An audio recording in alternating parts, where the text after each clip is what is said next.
Right, hey guys, how are we doing? Back on another video from AniNews. We've got another cut content video for Solo Leveling, episode 2. I really liked it. I know people are complaining about how much is in an episode, like the first episode should have been an hour, blah, blah, blah. I mean, maybe.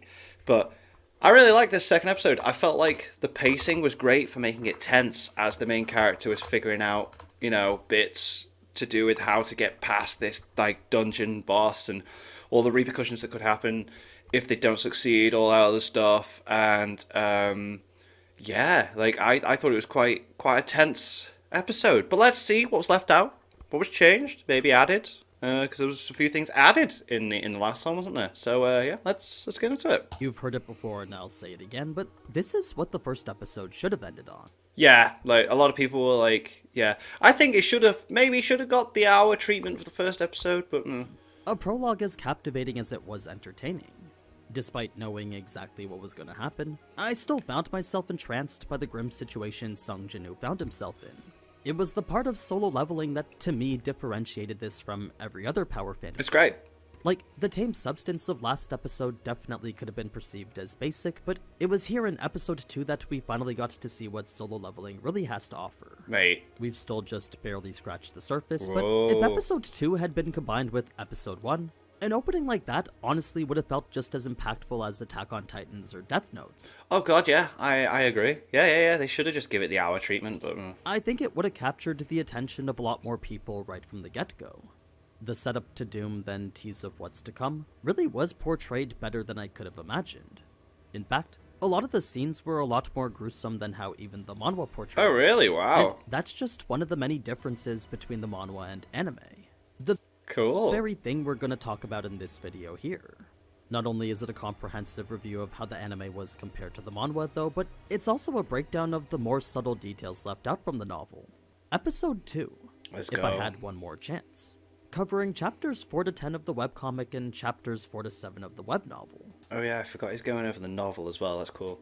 This first little bit actually relates to the previous episode, but one of the biggest differences between the manhwa and anime here is the addition of this dagger for Sung Jin-woo during his raids. Oh. It wasn't something that he actually had available to him.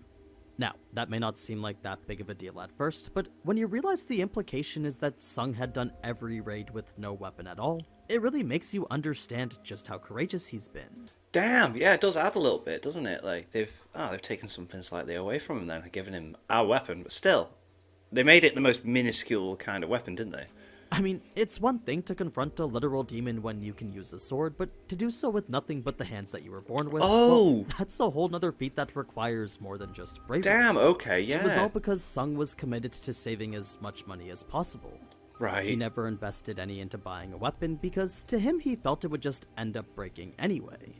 So as long as the only thing to break was always his body, Sung knew he could just get healed and keep going hunting again. Damn. It was a mindset that not only highlighted his commitment to saving money, but at the same time also showed just how much risk he was putting on himself. That's a lot. Keep in mind, Sung definitely isn't a professional fighter, so to find out that he was straight throwing hands with every monster he was up against, crazy. well, that makes his feats a lot more impressive no matter how weak he is. Yep, definitely. He was quite literally boxing for every essence Respect. crystal that he came across. That's crazy. This didn't really work in his favor with the other hunters though, since to them not only did this highlight Sung's weakness as a hunter, but the injuries he sustained while doing so also doubled the workload of their healers. Right, yeah. He was very quickly viewed more as a nuisance than an asset. Like a hindrance. A low-ranked tag-along that eventually became known as the weakest. Yeah, it's like, okay, great, he's here now. It's all cool and everything that he's punching monsters, but he's not doing anything, and we're having to help him out every single time, right?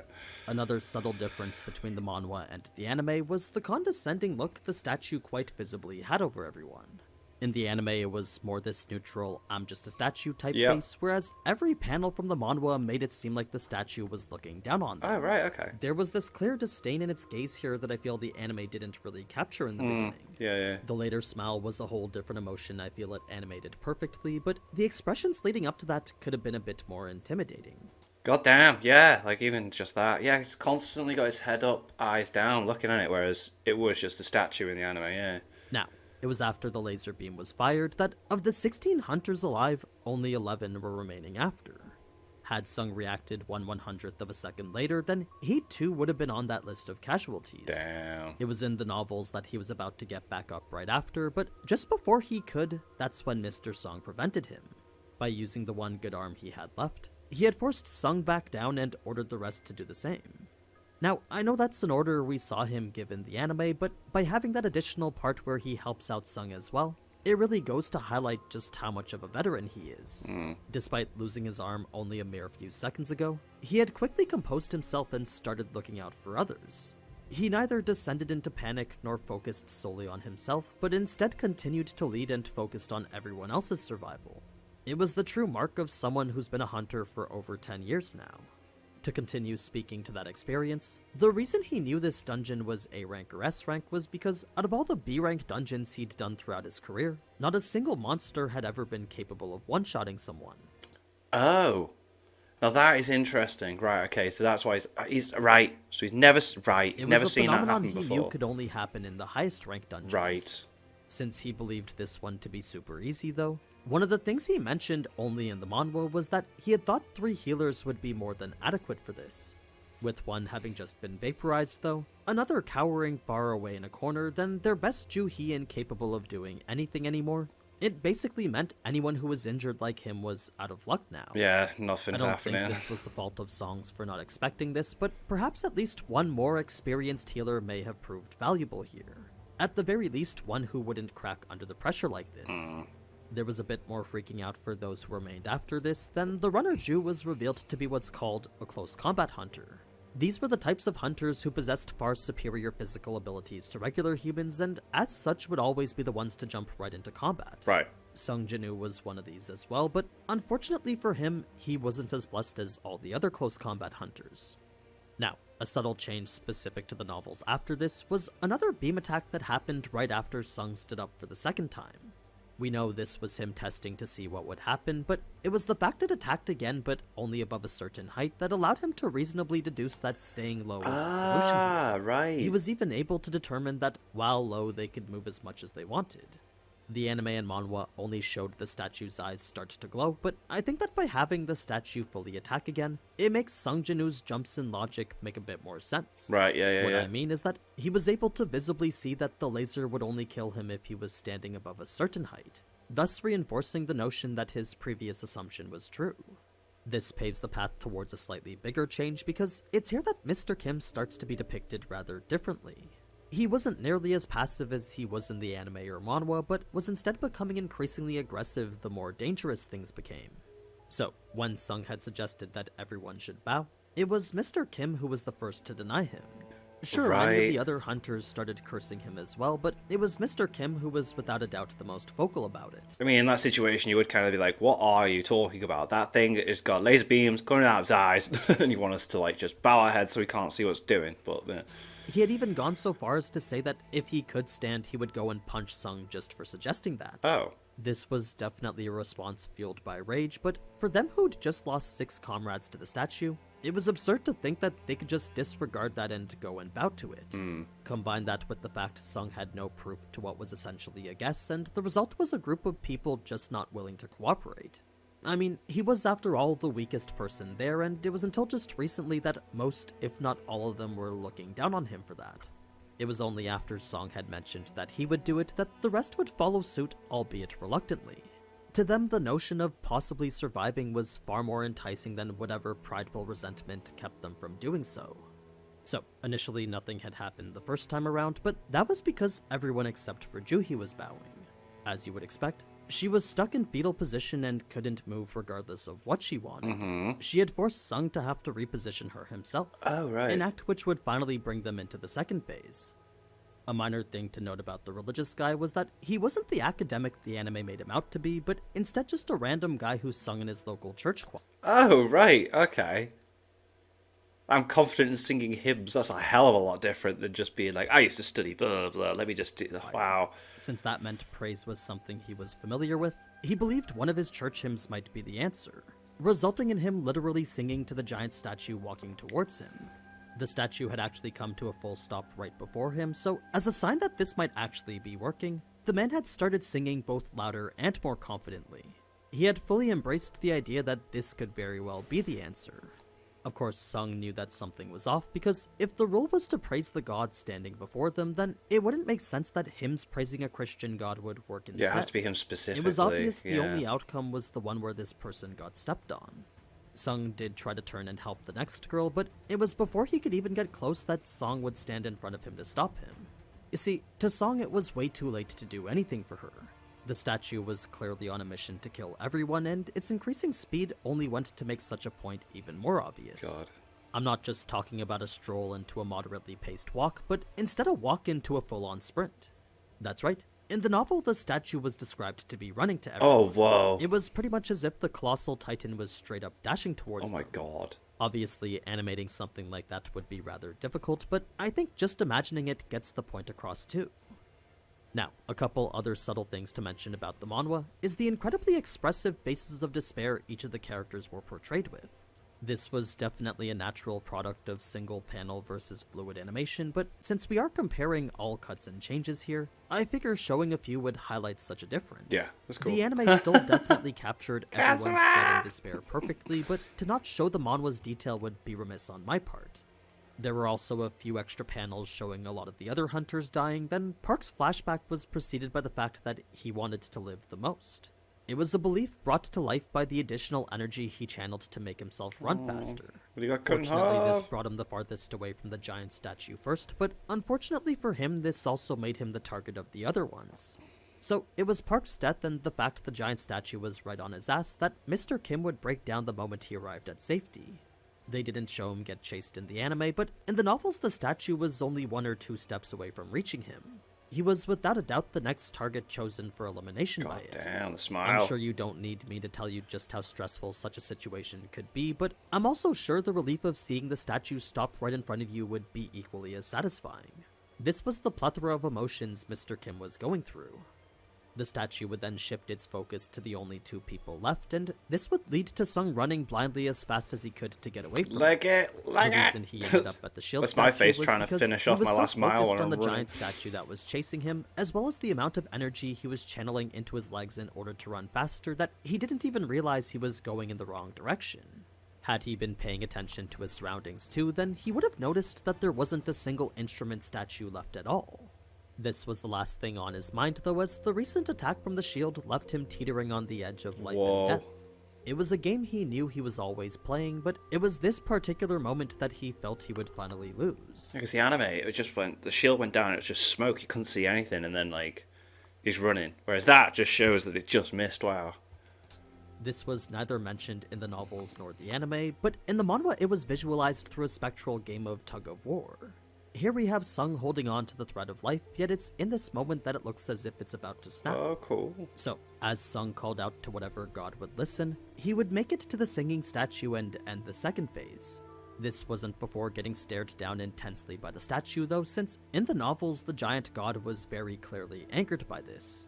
It seemed perturbed by Sung's persistent will to live, and as such expressed its discontent with a face significantly scarier than any it had before. Whatever disdain it exhibited before was now greatly magnified by the fact that Sung got to live here. It was a feeling made apparent by the intimidating stare it held for what seemed like forever. That brings us now to Juhi's futile attempt to heal Sung, which for the most part consisted of every bit of healing magic she had available to her. She was trying every spell she could possibly think of, despite knowing full well that only the higher ranked healers could regenerate limbs like that. I wonder if they actually got out as well. I'm sure we'll find out later on, but like, or if that was something that was changed. Like, you know, when the people ran out, they hinted maybe it's a trap, maybe it's not. Intriguing. So, in actuality, all she was doing was pouring out mana, much to the point that it was taking a toll on her vitality now. This was portrayed mainly as bleeding and fatigue, but the way mana exhaustion was described in the novels was significantly worse than how they made it seem here. You see, not only was she unable to move in the moment Sung needed her most, but her lack of vitality became increasingly apparent through the bluing of her lips and the occasional body spasms. Right. They were all side effects that came when someone overused their mana to near emptiness, symptoms that only worsened with her extreme exhaustion. So, I know the anime displayed her as going through it, but I think it is worth noting just how much she really was going through it. It leads us into another character who wasn't quite depicted the way they were in the novels. That of course being Mr. Kim again. I'd mentioned how with every phase he was becoming more and more aggressive. Yeah, Well, yeah, yeah. it was here in the third that that aggression had come to its forefront. He had taken charge just like how he did in the anime, except the reason for it was because he knew no one could stop him. Since Song was incapacitated without his arm, that made Kim the strongest since he was up there at the top of the D what a ranks. prick. It had left him feeling like he could force Song to be the sacrifice everyone thought they needed.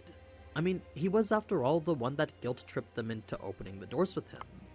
Which was slightly different in the anime, wasn't it? Like, because he does straight up in the manhwa. I remember in the first one, he's like, let's go! Or in the second one, it was kind of like everyone going, let's go! Didn't trust that Song would actually follow through with it though, so as he walked slowly towards the altar in the center, Kim followed close behind, holding his sword to his back just in case. Oh, wow. It was an act Sung believed to be the very height of cowardice. One that would have him curse his powerlessness, more so now than any time he'd ever felt weak before this. With this being the epitome of injustice, Sung knew that if he had the power to get up and stop Kim himself, then that's exactly what he would have done 5 times over by now. Oof. In fact, it was only 2 key things that were preventing him from getting up and trying it anyway. The first was the fact he was a whole rank lower and missing a leg, and the other was the irrational nature of Kim, which could very possibly put Joo-hee in danger. You see, there was a chance that if Sung was to get up and try anything, both him and Joo-hee could become Kim's targets next. Sung was fine with Kim getting hostile towards him, but putting not with Joo-hee in Joo-hee, danger yeah. wasn't something he was willing to risk right now. Thus the reason now more than ever he hated how weak he was. Luckily, Sung didn't have to stay upset for long, since as soon as he saw a sacrifice may not even be necessary, his face lit up as he knew he could potentially save Song now. He didn't have very long to think about it though, since with Joo-hee's condition getting worse, Kim's anger steadily spiraling out of control, then the other hunters quickly losing their senses to fear, it was clear not many more rational decisions were going to be made by Yeah, it's everyone. quite a tense situation, So and Sung it's like, acted quickly to get everyone near the altar, and that's when 36 blue lights lit up around them. Each represented 1 minute of a 36-minute timer, and all signified the start of this final test of faith. To provide a bit more clarity on how this was a test of faith, the whole thing essentially came down to the false hope you could see versus the promise they couldn't. The false hope being the wide open door in front of them, and the promise being the ensured path of survival should they prove their faith successfully. It was a conclusion Sung had come to after taking in how the statue's lights and door reacted to them. right. This, combined with the fact the commandments always provided a way out, made him certain his path forward was the only one. So, when the first person left and the door closed a little bit, that's when Sung knew for sure that the door was a trap.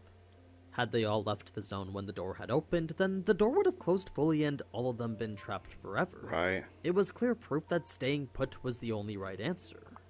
Now, the thing is, with the statues moving closer and the blue flame still showing 30 minutes left, that was a long time spent trusting that Sung Jinwoo's assumption was accurate. Not only did they have to trust that he was right though, but they also had to trust that the people around them could do their jobs too.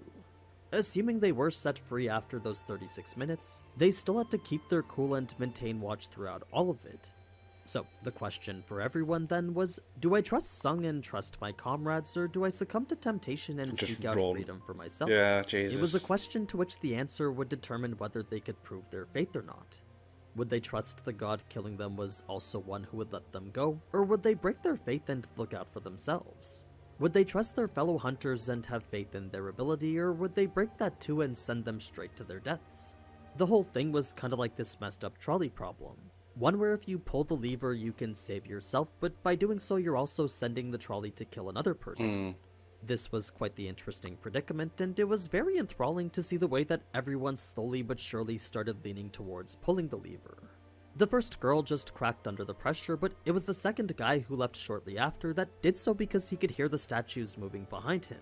Initially, he seemed on board with what Sung Jinwoo was saying, but the moment those Right. statues started inching their way closer again was the moment he lost faith in everyone else and decided to save himself. No. This left only 4 now, but among those 4, 2 very important variables were present now. The first was Sung and the respect he'd earned by helping everyone survive, while the second was the indisputable fact that anyone could escape to safety now. This begged the question of faith versus survival again, which to Mr. Kim was something that he needed assurance on. You see, yes, Sung's theories may have been backed with multiple trials and various observable evidence, but the idea they would survive this trial now still wasn't 100% guaranteed. So, to Kim, who wanted nothing more than to survive himself, the certainty of his own survival outweighed the possibility of survival for the entire group, leading him to run, but not before that half-hearted thanks which fueled Sung's rage. This wasn't shown in the anime, but it was in the manhwa that Sung would look like this as Kim ran away from them. He was essentially cursing his name for him having betrayed them. Now, the remaining three would discuss who would be left behind, and it was a surprise to find out that in the novels, Sung had actually considered Juhi. That's not to say that he was planning to follow through on it, but he did consider it an option just like all the others. Whoa. If he did somehow choose to follow through on it, though, then Sung knew he would have hated himself for the rest of his life. Yeah, oh my I mean, god. not only had she saved his life numerous times before, but That the would only have been reason bad, she yeah. couldn't move now was because she had used all her mana trying Healing to heal him. again. Yeah, Jesus Christ, So, whoa. as Song would leave with Juhi in hand, it wouldn't be accurate to say Sung was satisfied being the only person left, but he also wasn't upset since he knew what could have been. What I mean is that even if he did make it out missing leg and all, his new life as a cripple wasn't one he could foresee himself being happy with. He wouldn't be a hunter and he wouldn't be able to get a job, so had he made it out, he wouldn't have been able to support his family the way that he wanted to. At least by dying, his mother and sister would get the $300,000 life insurance payout from the Hunter Association. Oh, wow. A generous offer considering it was far more than what he was worth as an E rank. The rest was Sung getting tossed around like a rag doll, which, just so you know, was a lot more lengthy in the anime. Oh, okay, they added But more. yeah, Fair. that's pretty much it for episode 2. I decided to include a bit more details from the manhwa, so if you Fair. like that and all the stuff left out from the novels, let me know in the comments so I can continue to do it like that. Hopefully this video was able to provide something new for you. The next video will be out around the same time next week, but if you want to know exactly when, then feel free to subscribe with notifications on. There's plenty more solo leveling videos that I plan on doing for you. But anyway, as always, thank you so much for watching, and if you enjoyed this type of anime content, then you already know what to do. So, until next time. Ciao. Cool. Very interesting. Very interesting to see stuff that they added, taken out, all that stuff. A little bit more explanation on stuff as well. Like I like how he explained how it was a timer, the 36 flames, but then it's like a 36-minute timer and all that. Yeah, makes more sense. I really enjoyed the episode. I thought it was cool, but everyone's saying it is right. I think it should have been like an hour-long opening episode, and then, the rest episodes be the way they are. But anyway, thank you to my patrons. If you want to have your name at the end of every video upload, links in the description to the Patreon page. $1 a month is all I support channel. It's greatly appreciated. Thank you guys for that. Thank you all for watching. What do you guys think of that? What do you guys think of this? Click like, subscribe if you haven't already. Leave comments below. Let me know what I should watch and discuss in future videos. I'll see you guys next time.